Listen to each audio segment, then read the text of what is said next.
హర్యానా రాష్ట్రంలోని అదనపు డీజీపీ హోదాలో ఉన్నటువంటి సీనియర్ ఐపీఎస్ అధికారి అయినటువంటి పురాణ్ కుమార్ కుల ఉన్మాదుల చేత కుల దురహంకారానికి పాల్పడినటువంటి ఆ రాష్ట్ర డీజీపీ, అదేవిధంగా జిల్లా ఎస్పీకి సంబంధించిన ఇద్దరు అధికారుల వల్ల కుల ఒత్తిడిలతోనే నేను ఆత్మహత్య చేసుకుంటున్నా అని చెప్పినటువంటి పురాణ్ కుమార్ ఆత్మహత్య అది ఆత్మహత్య కాదు, ఆధిపత్య వర్గాల యొక్క హత్య, అది కుల దురహంకార హత్య మాత్రమే.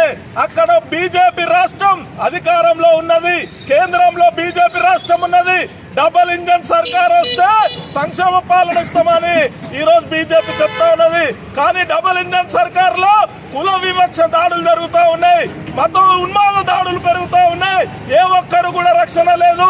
ఈ సమాజానికి దేశానికి రక్షణ కల్పిస్తున్నటువంటి అత్యున్నతమైనటువంటి పోలీస్ వ్యవస్థలోనే ఈ రోజు ఇట్లాంటి ఆత్మహత్యలు జరగడం సిగ్గుచేటు. ఈ రోజు ఆ రాష్ట్ర ముఖ్యమంత్రి బాధ్యత వహిస్తూ రాజీనామా చేయాలి.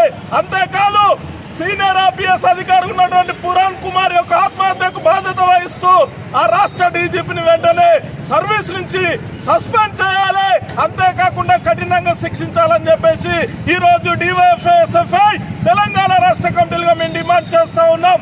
ఇప్పుడిప్పుడే అనేకమైనటువంటి ఉన్నతమైనటువంటి స్థానాలకు ఎదుగుతున్నటువంటి భారత రాజ్యాంగం కల్పించినటువంటి హక్కుల ద్వారా ఈ రోజు ఉన్నతమైన స్థానాల్లో ఉంటున్నటువంటి అట్టడుగు వర్గాలైనటువంటి ఎస్సీ ఎస్టీ బీసీ మైనార్టీకి సంబంధించినటువంటి వాళ్ళు ఈ రోజు అనేక పదవులలో ఉంటే ఆ పదవులలో ఉన్నా కూడా ఆ పై ఉన్నత స్థాయిలో ఆధిపత్య వర్గాలకు సంబంధించిన వాళ్ళు వివక్షకు పాల్పడడం, అనేకమైనటువంటి పనుల ఒత్తిడికి గురి చేయడం, కులం పేరుతో దూషించి ఆత్మహత్యలు చేసుకునే విధంగా పేరంభించడం సరైనది కాదు.